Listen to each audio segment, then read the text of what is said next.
I think a super majority of it. And I'm usually the person who's like, if you evaluate the timelines of things, there are many other sliding doors moments you can point to.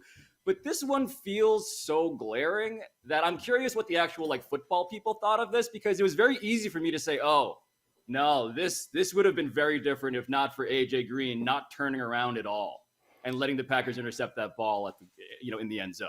That seemed like the worst possible. It happened again. It happened again. Anytime you go full screen, there's an automatic stutter. It's for you and me both, Pablo, but they go full screen and it catches you off guard and you stutter. I'm going to nail, for the first time today, I'm going to nail a fluid full screen. I just did it. I did it. We're done. It's the power of me being the cutest costume on the show today. I'm incredibly cute, Pikachu. Got you beat. Your costume's cute, Mina. Alabaster's gloves are disturbing. Can we do a poll as to who has the cutest costume? Yes. Wait. Mina. Alabaster, create a poll image, post it, and block all of Mina's simps so they can't vote. So Mina's first move, anytime there is an opportunity, let's take it to the internet because I have 2 million followers. Let's ask the people what they think. All your simps are going to roll in and vote for you as the cutest costume, even though they know costumes are 100% cuter. Football happened last night. No, it's not AJ Green's fault. That one particular play. But to be honest, the Cardinals should have blown them out. They didn't seem to have the ability, despite loading the box in many situations, to stop to stop the Green Bay Packers rushing attack or slow it down. The Packers made it quite clear that they were going to run screens all day in the first half, but for some reason, the Cardinals could not adjust, despite having one of the more athletic defenses in the league. So, at the final moment, it seemed like Kyler Murray couldn't be stopped. But Douglas made a great interception, but it feels unfair to let everybody else in the Cardinals off the hook because A.J. Green blew it at the game. They had their top 3 receivers were out. So, what do you think they were going to do?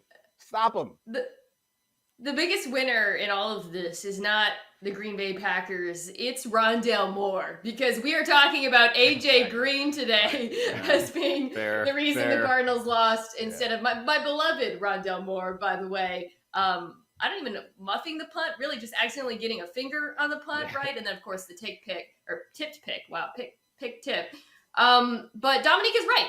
A lot of this, to me, does fall on the Cardinals' defense, given how outmanned the Packers were, and that everybody and their mom and their grandma knew the Packers were going to run the ball, or as you said, if you look at Rodgers' passing chart in this game, it's like little clusters around in the flats. But I actually do think there's a reason to be concerned from Arizona's perspective, because you lost J.J. Watt to injury. Zaven Collins went out in this game with a shoulder injury. And I've also been kind of worried about the Cardinals' run defense for a while. I expected Green Bay to come in and take advantage of that. I didn't expect them to run so easily, given that Arizona knew what they were doing. But I do think if we're going to try to take away lessons from this game for the rest of the season, that is a concern I have about the Arizona Cardinals.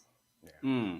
Moore's muff was a problem. Oh, go ahead, Pablo. No, all right, here's the situation. Domonique, Rasul Douglas, I am shocked that you are not trumpeting his greatness as a cornerback. The guy was on the street, right? Was on this team, the Cardinals, at one point, and yes, was on the practice squad, in fact, and he makes that play. I'm surprised that you're not beating the drum for a play that, as much as it was pretty much essentially handed to him, was one of the great plays in the secondary that we've seen all season. It's an outstanding play. It's not much about the coverage, but the reason why people say that cornerbacks can't catch is because you're often surprised when the ball comes to you. And you are trying to get to somebody, and it's like a shot. So receivers catch a little better because they're coming out there break expecting the ball. We make a good break. It's like, now you try to catch it. So that's what happened to Rondale Moore, or not Rondale Moore. That's what happened to Douglas on that situation, and he managed to catch it. He was not expecting the ball. He's like, that's a ball. And he caught it. That is hard to do, but I'm not sure it's a testament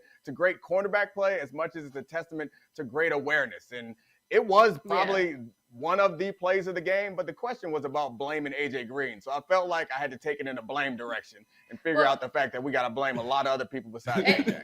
It was a perfect throw. Let's start there. It was a perfect back shoulder fade. A.J. Green should have caught it. Clearly, they said there was some sort of miscommunication he thought it was, I think, either going to the other receiver, right, is what he said. Not that he thought it was Kyler, a run play. the play was supposed to be called to the left. Kyler liked the matchup with Douglas and AJ Green, apparently. Told him that he liked it, which is why you call goal line fades, is if you like the matchup between the wide receiver and the corner. It's a much maligned play by yours truly, but if you like the matchup, it works. And the reason it's defended often, by the way, and this includes the back shoulder fade, because it's a low risk play. Typically, right, Domonique? Like usually if you got your guy and it's one-on-one and it's a fade and it's back shoulder, even if it doesn't succeed, it's not going to get picked. And you might get DPI if you're lucky. So this was just sort of a comedy of errors. We should also note that on that drive, which was excellent by Kyler for the go-ahead win, AJ Green had a huge catch. And so again, it feels a little bit, I feel a little bit bad calling him the GOAT, even though he is the primary reason why they lost. Yeah, I mean, the goal line fade is a tough one to create a turnover, in large part because it's the goal line. So you have to play beneath the receiver, which means you have to turn your back to the quarterback and just react to the receiver. Well, if the receiver starts stalk blocking you, then you're just kind of squared up and you're watching everything that's going. So in a normal situation, the ball would be coming to your back. You're reacting, trying to push your hands through the hands of the receiver to break it up. It's almost impossible to get an interception, but this was not normal. So he deserves some blame. It's obvious that was his fault, but yeah, Mina's right. The worst play was more tipping the ball and trying to think that we're in 2021 and we're not going to figure it out. Like, first, get out of the way or catch it. Second, you know it hits your hand. Go jump on it. But all right, here's the situation for Aaron Rodgers, though, because Aaron Rodgers now is 7-0. Every single sentence I can wedge it into. He's 7-0 now without Davante Adams. Before this game, Vance Joseph, the defensive coordinator of the Cardinals, was talking about how actually it's kind of a trap when Adams is out there with Rodgers because Rodgers likes to force it in. He likes to focus on that. He's a high-volume catch guy. That it's a true offense when Rodgers does not have Adams. Thanks for watching ESPN on YouTube. For live streaming sports and premium content, subscribe to ESPN+.